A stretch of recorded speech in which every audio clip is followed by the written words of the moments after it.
Praise the Lord. Hallelujah. പ്രിയ സഹോദരങ്ങളെ, ഈ ശനിയാഴ്ച ദിനത്തിൽ യേശുവിൻ്റെ നാമത്തിൽ പരിശുദ്ധ അമ്മയുടെ കൂട്ടായ്മയിൽ നിങ്ങളെ അനുഗ്രഹിച്ച് പ്രാർത്ഥിക്കുകയാണ്. ഹല്ലേലൂയ. ഇന്ന് നാം ധ്യാനിക്കുന്നത് തിമോത്തിയോസിൻ്റെ 2-ാം ലേഖനത്തിലെ 1:8. അവിടെ വചനം പറയുകയാണ്. എന്നാൽ ശരിക്കും വായിക്കണം കേട്ടോ. ബൈബിൾ എടുത്ത് തുറന്നു വെച്ചത് വായിക്കണം. അവിടെ വചനം വെളിപ്പെടുത്താണ്. നമ്മുടെ കർത്താവിന് സാക്ഷ്യം നൽകുന്നതിൽ നീ ലജ്ജിക്കരുത്. വിശുദ്ധ പൗലോസ് ലീഹ തിമോത്തിയോസിനോട് പറയാണ്, കർത്താവിന് യേശുവിൻ്റെതാണ് എന്ന് പറയുന്നതിൽ, നീ ഒരു ക്രിസ്ത്യാനിയാണ് എന്ന് പറയുന്നതിൽ നീ ലജ്ജിക്കരുത്. എന്നിട്ട് പറയാണ്, അവൻ്റെ തടവുകാരനായ എന്നെ പ്രതിയും നീ ലജ്ജിക്കരുത്. അതായത് ഈശോയ്ക്ക് സാക്ഷ്യം നൽകിയെന്നതിൻ്റെ പേരിൽ പൗലോസ് ഭയങ്കരമായ പീഡനങ്ങൾക്കും അപഹാസ്യനാവനൊക്കെ ഉണ്ട്. അവൻ പറയാണ്, നീ അവനെ പ്രതി തടവുകാരനായ ഞാൻ അവനെ പ്രതി യേശുവിനെ പ്രതി തടവുകാരനാണ്, എന്നെ പ്രതിയും നീ ലജ്ജിക്കരുത്. എന്നിട്ട് പറയാണ്, ദൈവത്തിൻ്റെ ശക്തിയിൽ ആശ്രയിച്ചുകൊണ്ട് അവൻ്റെ സുവിശേഷത്തെ പ്രതിയുള്ള ക്ലേശങ്ങളിൽ, അതായത് യേശുവിൻ്റെ സുവിശേഷത്തെ പ്രതിയുള്ള ക്ലേശങ്ങളിൽ നീയും പങ്കുവഹിക്കുക. പ്രിയ സഹോദരങ്ങളെ, നമ്മുടെ ജീവിതത്തിൽ ശരിക്കും ഞാൻ യേശുവിൻ്റേതാണ്. ശരിക്കും നമുക്ക് എത്ര പേർക്ക് അങ്ങനെ ആത്മാർത്ഥമായിട്ട് പറയാൻ പറ്റും, ഞാൻ യേശുവിൻ്റേതാണ്? ചിലപ്പോഴെങ്കിലും പ്രിയ സഹോദരങ്ങളെ, നമ്മുടെ ജീവിതത്തിൽ യേശുവിനെ നമ്മൾ സൈഡ് ലൈൻ ചെയ്തു. ഞാൻ ചിലപ്പോഴൊക്കെ ചില മനുഷ്യരെ കുർബാനയ്ക്ക് നിൽക്കുന്നതും അല്ലെങ്കിൽ കുടുംബ പ്രാർത്ഥനയുടെ സമയത്തൊക്കെ വ്യാപരിക്കുന്നതൊക്കെ കാണാനായിട്ടിടയായിട്ടുണ്ട്. വളരെ ശ്രദ്ധമായി അലക്ഷ്യമായി ദിവാസ്വപ്നം കണ്ട് ചിലപ്പോഴെങ്കിലും പ്രിയ സഹോദരൻ, അങ്ങനെയുള്ള വ്യക്തിയാണ് ഞാനെങ്കിൽ ഒരിക്കലും യേശുവിനെ പ്രതി ആനന്ദിക്കാൻ, യേശുവിനെ പ്രതി ഒരു കുഞ്ഞിയ സഹനം പോലും നമുക്ക് എടുക്കാൻ പറ്റില്ല. നമ്മളൊരു അപഹാസ്യരാകുമ്പോൾ നമ്മളാകെ കംപ്ലീറ്റ് ഇല്ലാതെ ആയി പോകുന്നത് പോലെ ഒരു ഫീല് നമുക്ക് കടന്നു വരും. അതുകൊണ്ട് നമുക്ക് ഇന്നത്തെ ഈ ഒരു ആശീർവാദം നമ്മൾ സ്വീകരിക്കുമ്പോൾ ആ വചനം നമുക്കൊന്നുകൂടി വായിക്കാം. നമ്മുടെ കർത്താവിന് സാക്ഷ്യം നൽകുന്നതിൽ നീ ലജ്ജിക്കരുത്. അതായത് നീ ഒരു ക്രിസ്ത്യനാണ് എന്ന് പറയുന്നതിൽ നീ ലജ്ജിക്കരുത്. മാത്രമല്ല, നമ്മൾ ഒരു ക്രിസ്ത്യാനിക്ക് ചേരാത്ത പ്രവൃത്തി നമ്മൾ ചെയ്യുകയാണെങ്കിൽ നമുക്കതിൽ ലജ്ജ വേണം. ആ കാര്യത്തിൽ നമുക്ക് ലജ്ജയില്ല. വിജാതീയരുടെയൊക്കെ ഇടയിൽ നമ്മൾ പ്രിയ സഹോദരങ്ങളെ, ഇതെന്താ ഇങ്ങനെ ചെയ്യുന്നത് എന്ന് പറയാൻ പാടില്ല. ഇനി പറയാണ്, അവൻ്റെ തടവുകാരനായി എന്നെ പ്രതിയും നീ ലജ്ജിക്കരുത് എന്ന് പറയാണ്. ദൈവത്തിൻ്റെ ശക്തി, ഇതൊക്കെ നമുക്ക് പറ്റണമെങ്കിൽ സഹോദരങ്ങളെ, ദൈവത്തിൻ്റെ ശക്തിയിൽ ആശ്രയിച്ചാൽ മാത്രമാണ് ഇങ്ങനെയുള്ള പ്രതികൂലങ്ങളുടെ മുൻപിൽ നമുക്ക് പിടിച്ചു നിൽക്കാൻ പറ്റുള്ളൂ. ദൈവത്തിൻ്റെ ശക്തിയിൽ നമ്മൾ ആശ്രയിക്കുന്നില്ലേ? മാനുഷികമായ തലത്തിൽ മാത്രമാണോ നമ്മൾ ശരണം വയ്ക്കുന്നത്? നമുക്ക് പ്രിയ സഹോദരങ്ങൾ, മുന്നോട്ടുള്ള പാത നമ്മുടെ വളരെ ബുദ്ധിമുട്ടുള്ളതായിരിക്കും. നമുക്ക് മുന്നോട്ട് കടന്നു പോകാൻ പറ്റാത്ത വിധത്തിൽ അതുപോലെയാണ് കാലഘട്ടത്തിൻ്റെ പോക്ക്. നമുക്കതുകൊണ്ട് കുറേ കൂടി തമ്പുരാനിൽ ആശ്രയിക്കാൻ വേണ്ട കൃപയ്ക്ക് വേണ്ടി പ്രാർത്ഥിക്കാം. എന്നോട് പലരും ചോദിക്കാറുണ്ട്, അച്ഛൻ്റെ ഫസ്റ്റ് പ്രയോറിറ്റി എന്തിനാണ് അച്ഛൻ വൈദികനായത്?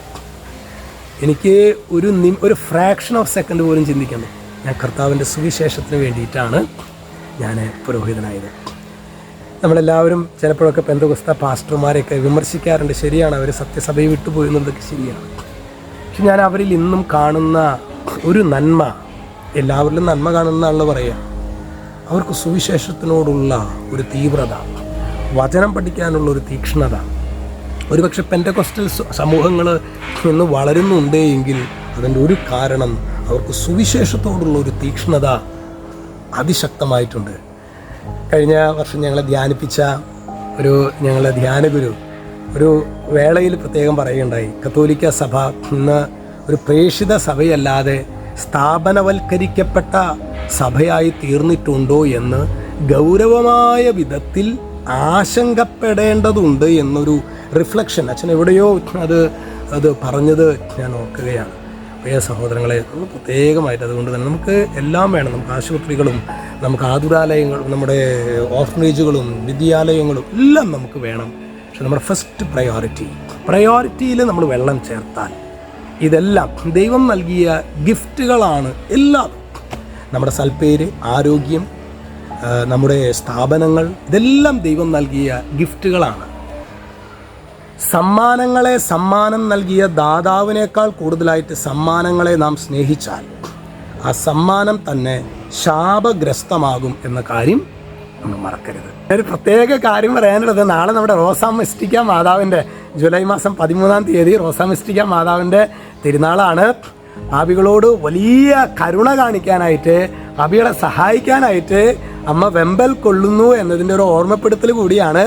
അപ്പോൾ അതുകൊണ്ട് തന്നെ ഇന്ന് ഒരു സമ്പൂർണ്ണ ജപമാലയൊക്കെ ചൊല്ലി നാളെ സാധിക്കുന്നിടത്തോളം ഒരു ജപമാല, അതായത് പരിശുദ്ധ കുർബാനയുടെ സാന്നിധ്യത്തിൽ, കുർബാന പരസ്യമായിട്ട് എഴുന്നള്ളിച്ച് വെച്ചിട്ടുണ്ടെങ്കിൽ അങ്ങനെ, അല്ലെങ്കിൽ സക്രാരിയുള്ള ദേവാലയത്തിൽ അവിടെ ദിവ്യകാരുണ്യ സന്നിധിയിൽ ഒരു ജപമാല ചൊല്ലി നമ്മൾ പ്രാർത്ഥിക്കുകയാണെങ്കിൽ വലിയൊരു ബ്ലെസ്സിങ് ആയിരിക്കുന്ന കാര്യം. ഞായറാഴ്ചയാണ്, അച്ഛനറിയാം, പക്ഷേങ്കിലും നമ്മളൊരു ജപമാല ചൊല്ലി പ്രാർത്ഥിക്കുകയാണെങ്കിൽ നമ്മുടെ കുടുംബങ്ങളിലുള്ള ഒരുപാട് തർക്കദോഷത്തിൻ്റെ കെട്ടുകൾ അഴിയാനായിട്ട് അത് കാരണമാകും. Praise the Lord.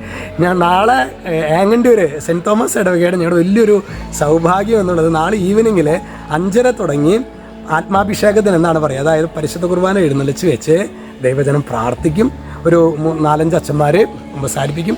ഒരു 5:30 തുടങ്ങി ശുശ്രൂഷകൾ ആരംഭിക്കും. അപ്പോൾ നിങ്ങളുടെ പ്രാർത്ഥനയിലൊക്കെ, പ്രത്യേകിച്ച് നാളത്തെ ദിവസം ഈ തിരുനാൾ ദിവസം ആയതുകൊണ്ട് തന്നെ നന്നായി കുമ്പസാരിച്ച് ഒരുങ്ങി ദിവ്യകാരുണ്യ സന്നിധിയിൽ പ്രാർത്ഥിക്കുമ്പോൾ തന്നെ പ്രകടമായ വിധത്തിൽ ദൈവകൃപ നമ്മിലേക്ക് വർഷിക്കപ്പെടും. ഹല്ലേലൂയ. പാപം മാറ്റിവെക്കപ്പെട്ട അവസ്ഥയിൽ അപ്പോൾ പ്രാർത്ഥന ശുശ്രൂഷകൾ അച്ഛൻ ലീഡ് ചെയ്യും. ബാക്കി 3-4 അച്ഛന്മാർ കുമ്പസാരിപ്പിക്കും.